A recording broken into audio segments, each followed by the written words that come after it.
Watoto wangu walinisikiza, watoto wangu walilia.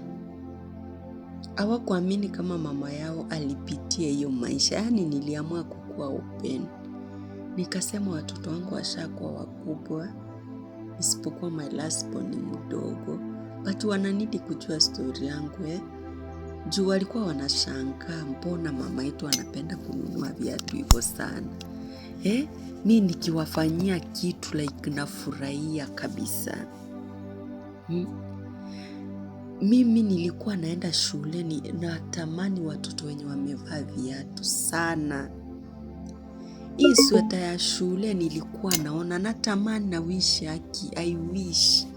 Hata mimi ningekuwa na sweta ya shule nivae. Uniform ilikuwa imezeeka.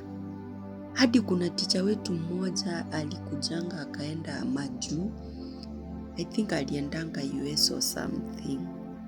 So after some years akarudi akakuja shule. Ndiye akasema wale watoto wote wenye uniform zao zimezeeka, zimeharibika, waandikwe hapo majina. Yeye ndiye alitushonea uniform. Watu wa kitambo tulikuwa tunavaa kamisi. Yeye ndiye alitununulia mpaka hizo kamisi. Ndio nikaweza kuvaa. So vile niliambia watoto wangu story, watoto wangu walikuwa sad, wakaniambia mom, don't worry, we got you. Tutakununulia viatu mom, utavaa viatu. So my first born ashaanza kufanya kazi. Mtoto wangu mkubwa ako job, acha niseme ako job. Na akaniambia mama, usijali nitakununulia viatu. Nikawaambia hapana, at least sahi nimeweza kununua viatu. Si mumeona vile niko na pea mingi za viatu. Usijali. Wakaniambia hapana. Like watoto wangu walikuwa sad, wamelia, kila mtu ananiambia mama, nitakununulia viatu. I think sometimes ni vizuri tuambie watoto wetu mahali tumetoka. Watoto wasikuje waone maisha ni rahisi hivyo. At least ndio wajue tumetoka wapi. So mtoto wangu vile alipata pesa yake ya kwanza, aliniletea hii kiatu. Kiatu niliambiwa inaitwa New Balance. Sijuangi type ya viatu guys.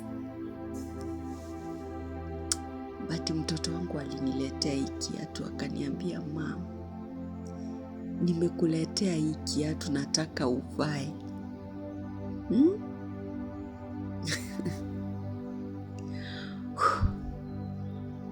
It's okay.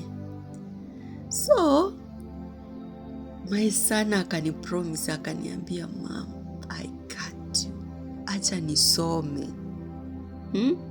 Mama, acha nisome nimalize, nitakununulia viatu. Nitakununulia nguo mama. My last born ananiambia mama, nitakununulia viatu. Like, yani watoto wangu waliona na need kununuliwa viatu. Hawakuamini vile nilitembea chini. Leo ilikuwa Mother's Day. Nimekaa tu chini, msichana wangu tena ameninunulia kiatu.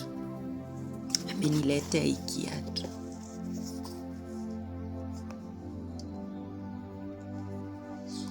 Hii ni kiatu mpya yenye mtoto wangu aliniletea ya Mother's Day.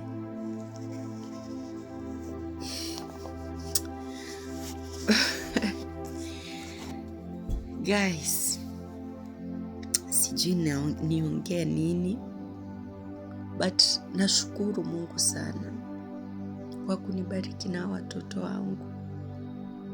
And again, I thank myself.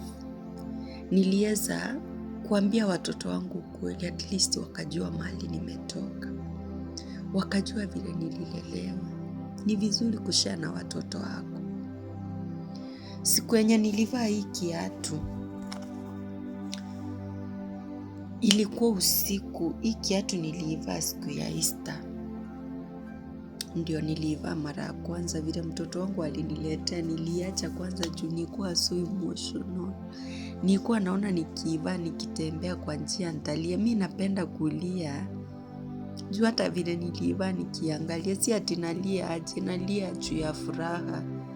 Vile mtoto wangu ameenda amenibaia kiatu ameniletea. So, hiyo siku karibu tupate accident kwa barabara. Hebu kesi ni nini ilikuja kwa mind yangu? Niliambia God, hata kama kitu ingenifanyikia leo, nikose kukua alive, at least ningekuwa nimevaa kiatu mtoto wangu ameniletea. Ameniletea na upendo.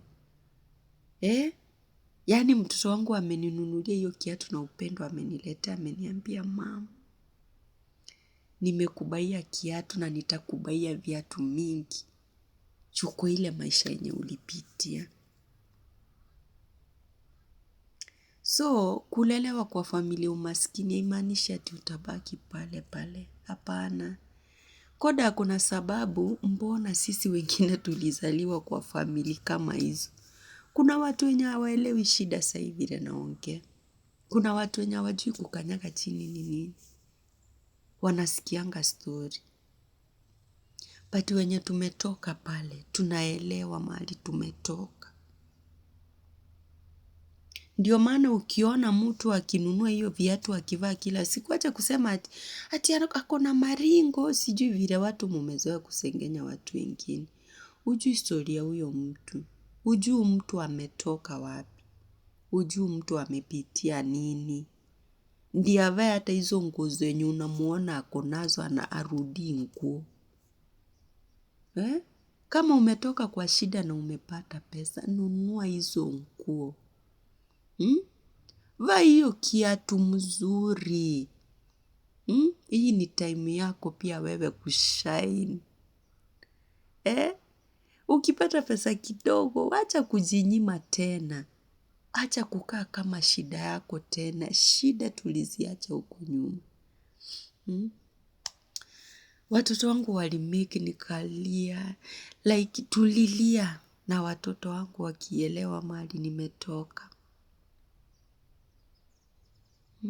Najishukuru tena kwa kuambia story mahali nimetoka. So hii maisha, kila kitu tunapitia God anajua. Mahali tumetoka, challenges zote tunapitia, Mungu anajua. Mimi sikuwahi jua kama one day naweza kuwa na viatu hata kama ni pair 5. Sikuwahi jua. Sikuwahi jua kama naweza kuwa pia mimi na manguo ati niko na manguo zangu pale na change. Ati itafika point hata mimi naweza jibaia nguo leo na nikose kuvaa. Na nikisema nguo simaanishi ati ni nguo expensive, sijui unaenda kwa shop kununua manguo gani. Nawaambia hata ukijinunulia nguo yako ya 200, ukinunua dress yako ya 500, jinunulie vaa. Kuna mtu mahali afford hiyo dress yako ya 500. Kuna mtu afford hiyo nguo ya 200. Jitafutie kanguo kako kazuri. Vaa, usimind ati sasa hujaenda kwa shop kununua nguo ya 5,000. Sijui hujaenda kununua nguo ya pesa ngapi, hapana. Tafuta tu tunguo tuzuri, kuna tunguo twa mtumba tuzuri. Vaa, usikae kama hiyo shida yako. Mimi nashukuru Mungu sana sana sana mahali Mungu amenitoa. Mungu amenitoa mbali. Mimi naweza sema I'm a living testimony. Sijafika mahali natamani kufika. But najua one day kama niko alive, nitafika mahali nilitaka kufika.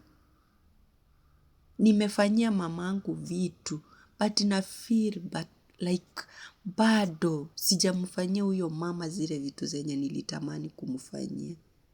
But na believe as long as I'm still alive, kila kitu itakuwa sawa. Zile promises zote nilipromise mamangu, nitamfanyia. I have hope. Yeah. Thank you so much guys for watching.